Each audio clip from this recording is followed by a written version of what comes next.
मजाक की बात तो नहीं है ना। 15 से 20 लाख रुपए खर्च कर देना, और सबसे ज्यादा दिमाग इस बात पे सोच सोच के खराब हो चुका है कि इलेक्ट्रिक कार लूं या फिर पेट्रोल कार लूं। अगर पेट्रोल पर जाता हूं तो यहाँ पर एथेनॉल वालों ने परेशान कर रखा है कि भाई साहब एथेनॉल मिला हुआ आ रहा है, और यहाँ पर मेरे दोस्तों ने दिमाग खराब कर रखा है कि भाई साहब एथेनॉल की वजह से गाड़ी के इंजन खराब हो जा रहे हैं, पेट्रोल टैंक सड़ जा रहा है, कुछ समझ में नहीं आ रहा। वहीं पर अगर ईवी कार लेने जाता हूं तो दिमाग इस बात पे खराब हो जाता है कि भाई साहब वो ऑलरेडी 4 से 5 लाख रुपए ज्यादा ले रहे हैं, और ऊपर से रिश्तेदारों ने ये कह करके परेशान कर दिया है कि अगर गाड़ी की बैटरी में जरा सा भी स्क्रैच आ गया ना तो बैटरी की कोई वारंटी नहीं मिलेगी, भूल जाना लाइफ टाइम बैटरी वारंटी को। वहीं अगर पेट्रोल में जाने की बात करता हूं तो E85 का भी नाम सुन के दिमाग खराब हो जाता है। ऊपर से ये बात भी समझ में नहीं आती कि इलेक्ट्रिक कार की रीसेल वैल्यू क्यों कम है। और अगर इस बात पे फैसला कर ले रहे हो कि ज्यादा चलेगी तो इलेक्ट्रिक कार ले लो और अगर कम चलेगी तो पेट्रोल कार ले लो, तो गलत हो आप। ऐसे ही अनगिनत सवाल जिनका एक परफेक्ट जवाब नहीं मिल पा रहा, तो प्रॉमिस है मेरा आपसे इस पूरे कंफ्यूजन को इस वीडियो में मैं खत्म कर दूंगा। साथ ही साथ एक ऐसी राज की बात भी बताऊंगा जो अब तक शायद आपको किसी ने ना बताई हो। हर एक डाउट को क्लियर करना है तो हर एक चीज को बारीकी से समझना बहुत जरूरी है। तो सबसे पहले हमें ये बात को समझना पड़ेगा कि 20% एथेनॉल क्यों मिलाया जा रहा है। क्योंकि गवर्नमेंट चाहता है कि 20% एथेनॉल मिलाने की वजह से हमें ज्यादा क्रूड ऑयल को इंपोर्ट ना करना पड़े। लेकिन मेजर कार ओनर्स का कंसर्न ये है कि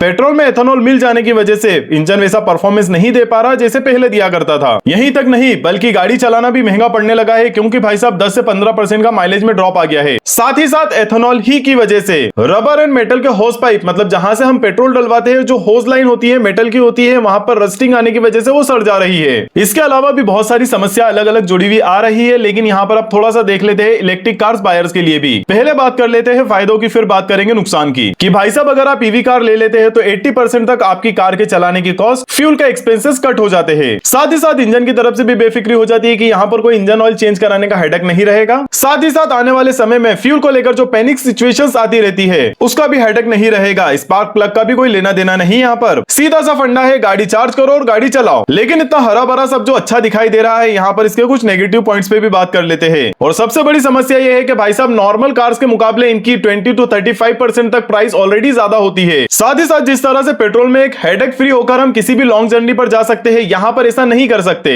क्योंकि अगर हम किसी लॉन्ग रूट पर जा रहे हो तो हमें हर एक चीज को ध्यान में रखना होता है कि कहां पर हमें चार्जिंग पॉइंट्स अवेलेबल हो सकते हैं, ऐसे कौन से होटल्स है जहां पर हमें नाइट में चार्जिंग अवेलेबल हो जाने वाली है, ताकि हम हमारा रात को रेस्ट भी कर ले और हमारी गाड़ी सुबह तक मॉर्निंग में चार्ज भी हो जाए। ये तो अभी सिर्फ आपको अधूरी जानकारी ही मिली है, बाकी के आगे की जानकारी लेना बाकी है। जैसा कि वीडियो के शुरू में ही मैंने आपसे प्रॉमिस करा है कि मैं आपको इसका एक परफेक्ट सॉल्यूशन देने वाला हूं। तो सिर्फ पेट्रोल और ईवी कार्स को ना देखते हुए हम यहाँ पर इसके अल्टरनेट ऑप्शन मतलब हाइब्रिड को भी कंसीडर करेंगे। जैसा आपको सबसे पहले तो ये बात पता होना चाहिए कि 2023 के बाद जितने भी मॉडल्स आ रहे हैं, ऑलरेडी सरकार की तरफ से कार मैन्युफैक्चरिंग कंपनीज को इस चीज के लिए एजुकेट कर दिया गया था कि 2023 के बाद से जितनी भी गाड़ियां आएगी आपको E20 सपोर्टिंग इंजन वाली ही गाड़ियां बनाना है। तो डोंट वरी, 2023 के बाद जितनी भी गाड़ियां आप प्लान कर रहे हैं वो सब E20 सपोर्टिंग इंजन वाली ही आ रही है। वहीं पर दूसरा ऑप्शन आपके सामने आता है हाइब्रिड का। चलते हुए बैटरी को पूरी तरह से चार्ज कर दे तो वहां पर आपका पेट्रोल कट ऑफ होकर सिर्फ आपकी गाड़ी बैटरी पर रन होती रहेगी। लेकिन सबसे बड़ी परेशानी है कि हाइब्रिड कार बहुत महंगी है, जबकि यहाँ पर जो अभी लेटेस्ट लॉन्चिंग हुई है MG की तरफ से प्लग इन हाइब्रिड, मैंने उसको कंसीडर नहीं करा है क्योंकि उसकी ऑलरेडी प्राइस बहुत ज्यादा है। तो अब अगर हम तीनों ही ऑप्शंस को अगर कंपेयर करके देखें तो सबसे पहले E20 पेट्रोल कार की बात अगर करें तो सबसे अच्छी बात ये होती है कि इनकी प्राइस तो कम होती है, अलग अलग जगह पर हमारे पास ऑप्शन अवेलेबल होते हैं कि हम कहीं से भी पेट्रोल फिल करा सकते हैं। लेकिन सबसे बड़ी दिक्कत ये है कि E20 की वजह से इसमें माइलेज की ड्रॉपिंग प्रॉब्लम देखने को मिल रही है, और ये 2023 से पहले वाली कारों के साथ हो रहा है। वहीं पर ईवी कार लेने वालों के लिए भाई साहब लो कॉस्ट मेंटेनेंस तो आ ही रहा है, लेकिन सबसे बड़ी समस्या यह है कि भाई साहब इसकी ऑलरेडी कॉस्ट बहुत ज्यादा होती है। वहीं पर अगर हम हाइब्रिड पर जाते हो तो भाई साहब एंजाइटी खत्म हो जाती है हमारी रेंज को लेकर। लेकिन यहाँ पर भी समस्या यह है कि भाई साहब ये ऑलरेडी बहुत महंगी आ रही है। तो अब फिर बात वही आती है, करे तो करे क्या, जाए तो जाए कहां। तो भाई साहब सॉल्यूशन की तरफ चलते हैं। तो भाई साहब सॉल्यूशन यही है कि ईवी कार्स उन्हीं लोगों को लेना चाहिए जिनका रनिंग ज्यादा रहने वाला है, जिनका मैनेजमेंट परफेक्ट रहता है, जिनके पास प्रॉपर एक पार्किंग चार्ज करने के लिए गाड़ी जगह है, एंड मोस्ट इंपॉर्टेंट जिनका लॉन्ग रनिंग या फिर हाईवे रनिंग बहुत कम रहता हो, जिनका रनिंग सिटी ट्रैफिक में रहता हो, उनके लिए ईवी कार एक परफेक्ट माइलस्टोन है। पेट्रोल कार पे उन्हीं लोगों को जाना चाहिए भाई साहब जिनको माइलेज का कंसर्न नहीं हो, या फिर ये कह लीजिए कि गाड़ी बहुत ही कम चलती हो, वीकली निकलती हो, या फिर त्योहारों के सीजन में ही गाड़ी आप बाहर निकालते हो। अगर ये दोनों ही चीज आपके साथ है और अगर आपका बजट भी थोड़ा टाइट है तो भाई साहब यहाँ पर ये परफेक्ट होने वाला है आपके लिए, और डरने की जरूरत नहीं। 2023 के बाद जितनी भी गाड़ियां आ रही है वो E20 सपोर्टिंग में आ रही है। भाई साहब अगर हाइब्रिड की बात करूं तो सीधा सिंपल सा यहाँ पर मैंने लिख तो बहुत कुछ दिया है, लेकिन सीधा आसान से सवाल का जवाब देना चाहूंगा कि अगर आपके पास पैसा है तो हाइब्रिड पे चले जाइए। चलो अब चलते हैं राज की बात की तरफ। इस पूरे सिनेरियो को समझ लेने के बाद एक बात को आपको एक्सेप्ट करना पड़ेगा कि अगर आपका मैनेजमेंट बिल्कुल सही नहीं है तो ईवी कार्स आपके लिए नहीं बनी है। क्योंकि अगर आपने आपके फ्रेंड सर्कल या फैमिली के साथ 1000 किलोमीटर का रनिंग भी प्लान कर लिया ना तो यकीन मानिए आप पछताएंगे ईवी कार को खरीदने के बाद, क्योंकि ईवी कार वही डिजर्व करता है जिसका मैनेजमेंट बिल्कुल परफेक्ट हो। उसको पता होना चाहिए कि उसको कहां कहां पर स्टे करना है, उसको कहां कहां पर चार्जिंग पॉइंट मिल सकते हैं, जबकि ये हेडेक पेट्रोल कार वालों के साथ बिल्कुल नहीं होती। और अगर आप ऐसे शौकीन इंसान है जो बहुत ही कम समय में अपनी गाड़ी को चेंज करते रहते हैं, तो तब भी ईवी कार आपके लिए फायदे का सौदा नहीं है, क्योंकि आपको इस बात की रियलिटी पे यकीन करना पड़ेगा कि भाई साहब मार्केट में ईवी कार्स की रीसेल बहुत ज्यादा बुरी हालत है। वहीं पर जो एक राज की बात मैंने आपको बताने की बात कही थी भाई साहब, वो ये है कि ईवी कार सेकंड हैंड पे इजीली लोन नहीं होते हैं, वहीं पर सेकंड हैंड पेट्रोल या डीजल कार पर इजीली लोन मिल जाता है। अब इजीली लोन अवेलेबल ना होने की वजह से कोई भी आपको डायरेक्ट, मान के चलिए आपने कोई ईवी कार परचेस करी है 15 लाख की, और आप अगर उसको 10 लाख में बेचना चाहते हो तो 10 लाख में हैंड टू हैंड कैश देने वाला कोई नहीं मिलेगा भाई साहब आपको। और अगर पहली कार ले रहे हो तो यकीन मानो पेट्रोल या डीजल पर ही जाना, ईवी कार को अवॉइड ही करना, अभी हाल फिलहाल के हालातों को देखते हुए। तो अगर मान के चलिए आपको कहीं पर इमरजेंसी में जाना पड़ गया और अगर आपकी गाड़ी में चार्जिंग अवेलेबल नहीं है, तो वहां पर आप फंस जाते हैं एक तरह से, क्योंकि ऐसा नहीं होता कि 2 मिनट में आपको 100 किलोमीटर की चार्जिंग मिल जाए। हाँ, अगर आपके पास वहीं पर पेट्रोल या डीजल ऑलरेडी एक कार आपके घर में अवेलेबल है और अगर आप सेकंड कार प्लान कर रहे हो, तो वहां पर आप ईवी कार ही लीजिए फिर, क्योंकि वहां पर लॉन्ग रूट्स या फिर इमरजेंसी में कहीं पर जाने के लिए आपके पास व्हीकल अवेलेबल होता है, आपके पास ऑप्शंस मिल जाते हैं आपको। तो आई होप बहुत सारी जानकारी जो मैं आपको जुटा करके दे सकता था दे दी है मैंने। वीडियो पसंद आया तो वीडियो को लाइक एंड चैनल को सब्सक्राइब कर लेना। ऐसी इंफॉर्मेटिव वीडियोस के लिए मैं नेक्स्ट टाइम मिलूंगा। अभी मैं चलता हूं, मेरे चैनल को सब्सक्राइब कर लेना।